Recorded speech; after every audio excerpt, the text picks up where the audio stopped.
Have you ever been in the IELTS speaking test and you get a topic you don't know much about? What happens? Normally, your brain completely freezes. This is exactly what happened to Omar. We did 2 IELTS speaking tests with him. When he got a topic that he enjoyed and he liked, he spoke at a very, very high level. But as soon as we asked him a question on a topic he was unfamiliar with, his level dropped immediately. So what we did was we identified the exact reasons why his level dropped and showed him simple techniques to answer any question at a high level, even if he is not comfortable with that topic. Watch both of his tests and see how these strategies massively improved his score and how you'll be able to learn from them and perform more confidently on test day 2.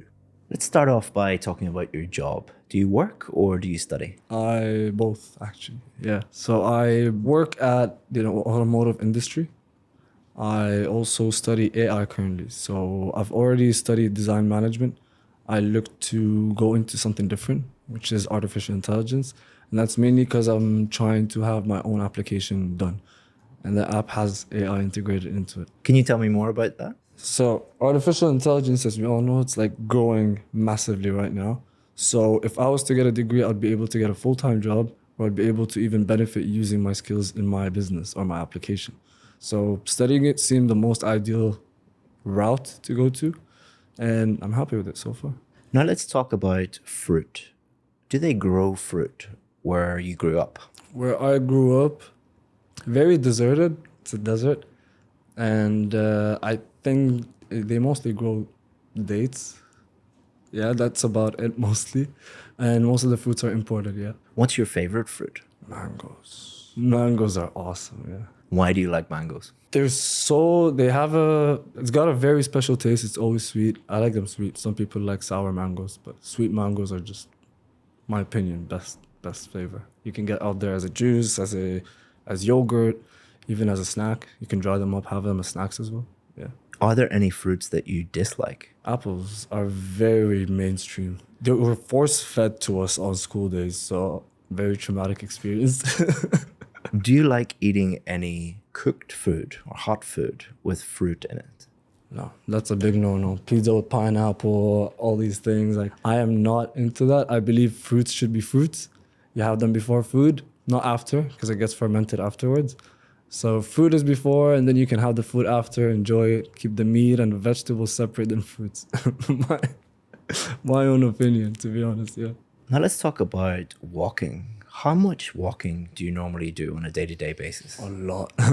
That's pretty much what I think. I eat a lot and I never gain weight, mainly because we always have to think, and I'm always walking. So it goes from work to gym to if I have a meeting. So movement is important. This is something I'm passionate about, fitness as well. So I make sure I don't sit more than 4 hours, and I always have to take a break. 4 hours is like a maximum for me. Do you normally just walk or do you do other activities while walking? Jogging. So it's mostly jogging. We go in group runs. That mostly motivates us. So when someone else is like dying in the back, we'd be like, catch up, and he'd be catching up but still dying. So it actually pushes everyone to their maximum limit. And I love going on group workouts, especially because it is motivational and you have to push yourself whether you like it or not. When you go on holiday, do you like to do a lot of walking or just take it easy? So my last trip was actually Bangkok. So in Bangkok, it's mostly walking, and you get to pass by so many stores, meet a lot of people. So I don't get why you go to Bangkok and, like, for example, take a car. You get me? Now let's talk about travel. What was the last holiday you went on? Just jumping in to give you our free gift. We analysed hundreds of band 7, 8 and 9 speaking performances, and we analysed the vocabulary. And we've put all the best words, phrases, idioms into one PDF for you. If you would like that, go to the description, click on the link. It's our gift to you. You can download it 100% for free. It was Egypt. Now the thing is, Egypt last time was not meant to be a vacation. I ended up going there by mistake. Actually, it was for work. Ended up getting stuck there, and it ended up being my favorite vacation that I've been to. It's been 12 years. I haven't seen Egypt whatsoever, and the last time I went was one of the best experiences I've ever had. Would you recommend Egypt to other people? Yes. I haven't been there in 12 years. Then I decided to go last year for a work purpose, and I ended up staying by mistake for a month. I got stuck there because of immigration purposes. and ended up meeting a lot of nice people actually. And the energy there and the people, they're very free souls. Money, material doesn't matter, and just everyone wants to know and get to know each other. So I loved it, to be honest. And what activities did you do there? There's North Coast. North Coast is known for its wonderful beaches and parties. If you like more of a calm environment, you can go to Sharm el-Sheikh or Guna. Very chilled, very calm, slow life pace. Yeah. So the question is, describe a time when you changed a plan you had made. That would be, I think, the biggest decision that I had to make, and it was a big impact in my life, was the choice of traveling for studies or not. I was this close to going to Canada, and I picked to stay in where I'm staying now. Just because where I grew up, it's where all my friends, my hobbies, my memories are. Of course, they say it's good to challenge yourself and go outside, but I did do my study, and I've seen my friends that were there. My own goal, long-term wise, was perfect where I stayed, just to keep my connections, my family, everything. I think it's a healthier environment to keep. Yeah, more. So the plan has changed after that I've thought of working. So work-wise, my pick was to stay where I lived. And the new plan that I've made was basically grow my own work, grow my own business, my connections, my people. Long-term wise, it did amazing. But at the beginning, it was very difficult. I'd say it was a lesson in my life mostly.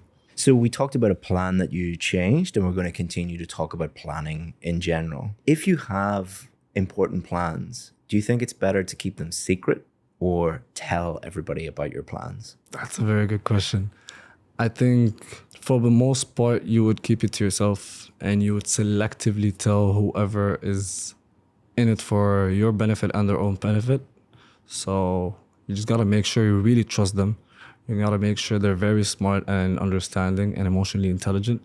Otherwise, you can possibly causing yourself a lot of trouble later. When making plans, do you think that it is better to copy the people around you, to emulate them, the plans that they had? Or do you think that it is better to do your own thing? If you go back and check patterns in history, it's always been about implementing what works and then refining what was not working, or improving something that was already working that can be scaled up. So it's mostly about knowing what you're working on, mostly, and the rest is to be unique as well. Because if you're the same on and you're just repeating the same things that everyone is doing, you don't get to stand out. That's business, work-wise, life-wise, everything. When choosing a university degree, is it important to choose something that will directly lead into a job, or should people study something more general? In general, education systems are missing a very huge aspect, which is learning how to live. And that's why I think a lot of people who are mainly very, very focused on education only or primarily, they end up graduating and feeling lost because they don't know how to navigate or where to go or where to work. They might have the theoretical side of it, but once they're at the office space, they might feel overwhelmed, or it might down them down or dumb them down maybe, because they feel like everyone else is outperforming them. Or it could be a social skill thing as well. Do you think that you should get some experience in the career you're thinking of doing in the future before deciding on that career, or should you just jump into that career? I believe there are two different types of people. There's ones that just like to dive into it because if they overthink it, they might not start. And there's others that cannot start unless they have the plan perfected beforehand, which goes back to our planning conversation that we had before, actually. If someone is unhappy in their career, should they stick with it, or should they change careers? Is it the career itself that you don't like, or is it the people around you, or is it your environment? I think people need to go back and think very, very well why they don't like what they're doing. Because a lot of people mistaken their career being not the right choice to the environment they're in. Because there's a lot of times people are so passionate about a certain line of work, and once they get into it, because certain people, they get traumatized from that job and then they leave it. And there's others that fall in love with types of jobs they never thought they'd fall in love with because of their environment as well. So I think it just goes back to the person himself. That's the end of the speaking test. Well done. How did you think that went? If you would like your speaking assessed one-on-one, we do offer that as part of our VIP package. To thank you for watching the video, I'll offer you 10% off. All you have to do is just go to the description, click the link, and you can get 10% off today. I think when it came to topics I enjoyed and loved more, I spoke a lot more better. Like I felt like passion drove words kept flowing automatically, but when it came to topics I didn't really understand well, I came to pause or I overthought it maybe. I'm glad you said that because that's exactly what I thought was Really? happening. Yeah. So that's good, and we can help you with that. So the last time you did the IELTS test was in 2017. Correct. And it has been a long time since you've experienced the IELTS test. Normally what I do is I give you your scores, I give you feedback, and that's it. Very rarely do I say this, but I don't think it would be fair to give you a score right now. I would like you to do another test with me because I think that you can tweak a few small things and it will massively improve your performance and your score. There's nothing wrong with your English. Your English is excellent. Everything about your English is amazing, especially considering you didn't grow up in a native English speaking country. You didn't grow up speaking English.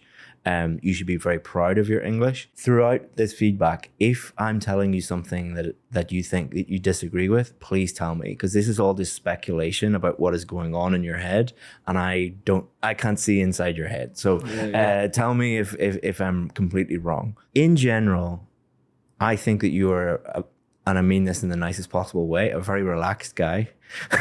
So I wish I was as relaxed as you. When you are talking about something that you maybe are not very passionate about, or maybe is a little bit boring to you, it is extremely, it's very different from when you're talking about something that you feel passionate about. Yeah. Your body language is different. The volume that you're speaking at is different. How you are emphasizing things and your whole mannerism is completely different. Very true. The problem that you have, and it's not a huge problem, is because you're very relaxed, and I don't know whether you're bored with the topic, but you sometimes talk very quietly within your own mouth when you're very relaxed. Yeah. So it's not a problem. It's like talking to a friend. Like if I'm talking to my friend, it's just like, hey, this, that. You talk in that very, very relaxed way. Remember that this is a test.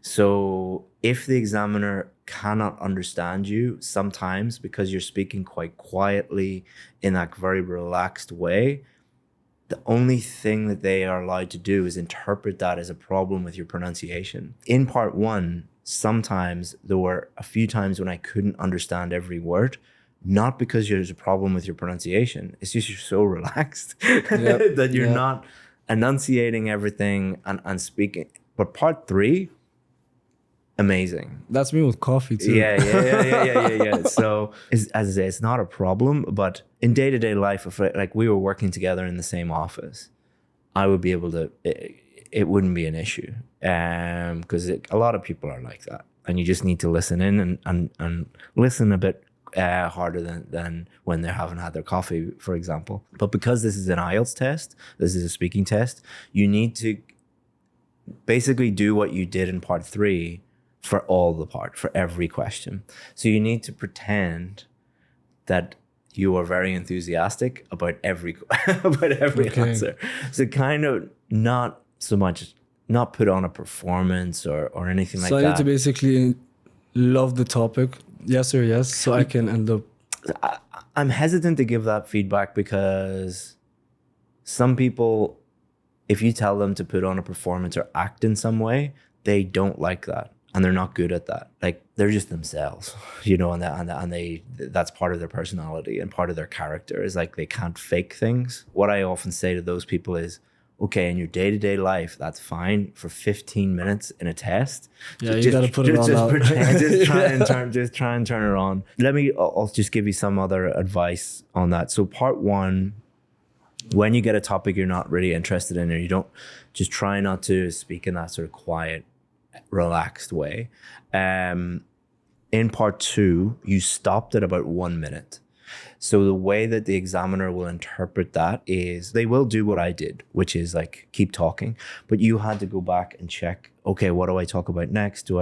So how you get around that is look at the topic for this one, describe a time when you changed the plan you'd made. You can talk about these things, these bullet points here, but you can add other things. You can add the backstory to that, how you felt about that. Was there anything interesting about it? Do you plan to do anything with the future? Did anything similar happen? Just give yourself a bunch of things to talk about. You won't be able to write out a script, but you'll be able to just add bullet points and then talk about that naturally. Use the bullet points that are easy to talk about, add other things, and then just talk naturally. And then if you get stuck, look down, continue talking. You did quite well when I said like that, but you had to, it's not that there's anything wrong with your English. It's just difficult to check paper and look up and I think I'm see. listening because I thought at first we had to talk about each of those points. Okay, yeah, you don't have to. All right, it says here you should, but these are just to help you. You must talk about the topic at the top. You have to talk about that and only talk about that. But these are just to help you. So you might look at this and say, okay, what the original plan was. All right, I'm only going to talk about that for 5 seconds. Like why you changed it. Okay, there should be a reason for that. What new plan you made. Sometimes you'll be able to think about that, sometimes not. And explain how you felt. Maybe you didn't feel anything or you don't like talking about your feelings. So you could say like, I'm not going to talk about that one, but I'm going to talk about bullet point number 1, 2, and 3, and then I'm going to add other things and add those to the paper and just use that minute to prepare. Normally I say pick things that are easier to talk about. I would say for you, pick things that you're passionate about. Part 3, as I said, it was your best part. You could develop it a little bit more by talking about both sides, talking about, well, some people think this. Why do they think that? Some people think this. Why? Here's what I think. Then you could give some examples, some explanations, some personal stories about that. But I think part 3 is by far your easiest part. I'm not going to give you feedback on your grammar, your vocabulary, your fluency, your pronunciation, because they were all good. The one area that I would worry about for you is not because it is bad. I don't like it. Is really, really good. Your pronunciation is excellent, but Too relaxed. But if it's so relaxed and the volume is so low, It becomes a boring conversation. No, it's like if you listen to me on the phone, but you turned the volume down, you wouldn't be. It's not that that's not my problem. You're 100% It's just the volume correct, is down. It's so I'm not going to give you any score. I would like you to practice doing that at home, and then we'll bring you back and we can do it next time. Yeah, okay. Sounds good. Deal. Thank you very much. Thank you. Okay, let's start off by talking about your hometown. Where are you from? I'm from Egypt, and it's basically in North Africa, for those who don't know. And I come from basically the northern part of Egypt, where we have a lot of Greek speakers and where the French occupation was. And hence why I live where I live now, outside of Egypt until now. And can you describe your hometown?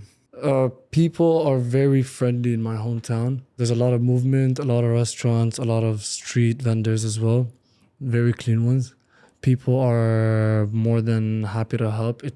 And especially in my city, education hub is like we're the main education hub where main libraries are. Would you like to live there when you're older? No. I'm too used to where I'm living now. I think if I go, it would be a shock for me. And how often do you go back there? In 12 years, I've went once. I went last year. As I told you, it was work and I ended up getting stuck there for a while. Now let's talk about sports. Do you play any sports? I've done water polo in the past. I was a swimmer for more than half of my lifetime. And I took it professionally. I worked in a professional club for over 4 years. I had to stop it because I broke my collarbone and nose due to the sport itself. So I had to stop completely and chase after my degree more instead. What attracted you to swimming and water polo when you first started doing it? Actually, I ended up being a professional water polo player also by mistake. Lots of mistakes in my life. And I went to actually visit this pool because there was a really good gym next to it. And as I entered, the coach for the club saw me entering. He was like, "What are you here for?" And basically, I went with my dad. I was young. And they told me to, and he basically told my dad, "Is your son here for the gym?" And he's like, "Yes." "Why would you send your son to the gym if he can have more movement and be more flexible?" He's like, "Get him for tryouts. And if I tell you to keep him, I'll keep him." So we did the tryouts, and he told my dad I would have 3 months of free academy. And I ended up working in that professional club. If in the future you had a child and they wanted to do swimming or water polo as a professional career, what would you say to them? I would most definitely advise for that. You are working on stamina. You're also working on muscle growth, obviously, flexibility. You're getting rid of lots of lactic acid. So basically, when you're working out and you feel that burn in your muscle or your fatigue, that fatigue and burn is your lactic acid. Now, when you're doing a lot of swimming and a lot of movement, you don't feel that in the swimming pool. So you get rid of a lot of lactic acid without feeling it. Hence why people always tell you to go for recovery or work out in the swimming pool. It's very beneficial. Now let's talk about reading. Did you have a favorite book when you were a child? No, I was more of a activities person, hands-on, clay, jumping in the water, sand, swimming, as I told you. That actually groomed me to be a swimmer since I was a kid. But most part, no, not really. And did you develop a love of reading as you got older, or do you not read much these days? After I've done a switch, I was an engineer and I switched to design. As I went into design and noticed that a lot of theoretical aspects that we know and numbers come from concepts that require a lot of reading. And once I got deep into it, it was like genuinely a loophole that never ended and made me realize why a lot of scientists never stopped researching. So that's what made me really research on things around us a lot more. Do you prefer to read physical copies of newspapers, or do you access the news online? Most of my news is online, to be very fair. I mean, if not all of it. So it's social media, whether it be an online article or a friend sends you a post of news. So that's the form of news that we have now, completely different than before. I don't think people buy newspaper anymore. So describe a big city you would like to visit. That would be, we spoke about this last time. It would be Bangkok, for sure. So some reasons that I really would always go back again and again there is because, first of all, nature. Nature there is spectacular. It's lovely, it's lively. And wherever you go, whether even in your balcony, you're looking at a building, you can look right and there's nature and trees right next to you. Also, I'd say the food. The food is amazing there. And something I've noticed is a lot of the restaurants, if you enter, it's not a company-owned restaurant. It's mostly family businesses. So they would run it for multiple years down, multiple generations, and the food is always clean. Bangkok is genuinely in the middle of a lot of things going on. So, for example, you can take a 1-hour flight and you're at the beach. Or you could take a 1-hour flight and you're looking at waterfalls. And then if you go south, you could take another flight and you'd be on like multiple islands. You can literally walk between them, so these would be the main reasons why I'd go back to Bangkok, if not the only reasons. And something else that could be a reason is, transportation. So basically what I mean by transportation is, in most of the countries, it's just cars, very traditional. Over there, they've got a culture of scooters, which if you don't know, if you go to Bangkok, if you drive your own scooter, that is an experience on its own. You are surviving, but you have that adrenaline rush all the time. So that's something different that I would say I love, which most people probably don't even agree with. We've been talking about a big city. We've been talking about Bangkok, and we're going to continue to talk about cities. Do you think it's better to visit a city alone or with friends and family? I always go and say this. It seems like I don't have an opinion, but really it always goes back to the person. If you're someone that can handle themselves or yourself, you could travel to another country and deal with consequences and find solutions to it. I'd say, yeah, go ahead.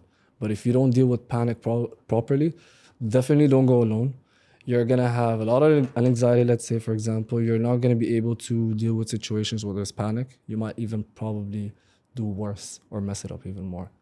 But personally, solo travel is the best because you get to learn so much and see multiple cultures and how people do things like cooking or why they dress up the way they dress up and how their music sounds like. So solo travel, if you're adventurous. Group travel, if you don't know what to do when you're alone, basically. So lots of more people are visiting cities now on holiday or vacation than ever before. Does this cause any problems? Yeah, of course. You've got carbon emissions. You've got overpopulation, which could be controversial as well. But I think the main reason for that is because people do have a lot of work and business going on. Everyone's running after money. I don't think people are doing this for vacations. Trust me, people's goals right now is to actually chase greenery and freedom, and people try to get rich to get to that rather than stay in cities. In what ways do you think cities will be different in the future? It might be a very pessimistic opinion, but I think in the future everything is going to be more than it is now. Everything is going to be surveillanced. Everything is going to be controlled. People lose their freedom without realizing it, and they're going to be giving it away purposely without even noticing it. And then once they realize that it's too far, it would have been already too late, and there might not be any way to reverse that. So it's a very good topic to talk about, but I think it's very long and very controversial. But that's my point. I stand by it. Some people think that you should live in a big city when you're young and then retire to the countryside. Would you agree with them? I do agree, and it's not like we have an option. So most of us end up living and growing up in cities, and there's a saying, I really don't remember it, but it's like, it's always when you see something on the outside you want it, and the people that don't live in cities want to live in cities. So general lesson from this is just be grateful and enjoy what you have. Younger generations learn from cities and then go out, live in peace, and you've learned your lessons. Like, you can amplify that and use it in your everyday life later on. That's the end of the test. Do you think you did better than the first time? Oh yeah, definitely. In what way? So I learned in the past period of time is that any topic I want to talk about, I don't need to look at it from one angle. I need to look at it from multiple angles, and this way you can get to be interested about it. Yeah, it's an aspect of critical thinking. Critical thinking is not thinking about a topic one way, but standing away from that topic and thinking about, okay, how do multiple different people think about this topic? Because there's no right or wrong answer. And it depends on where you were educated. In some parts of the world, critical thinking is taught by default and it's encouraged.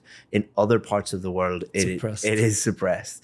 And I'm not saying one is better than the other, but generally in Western countries or the Anglosphere, especially at universities, it is taught that you should think of things critically, and people who come from countries where that is not taught really struggle with it. And that's where people struggle with IELTS as well. I think a lot of people think that there is one answer to the question because they've been taught in school, this is the one way to think about this. So when they get asked these questions, they're not thinking, how should I speak about this? They're thinking, what is the factual answer, the correct answer that I've been taught about this?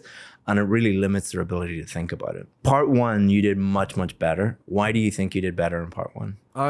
Critical thinking, as you said. I feel like I really did do a lot better with my critical thinking, understanding of the topic I want to talk about, and the ones you bring up as well. And I get to look at the angles that I like to bring passion into. Excellent. And I think the biggest improvement was part two.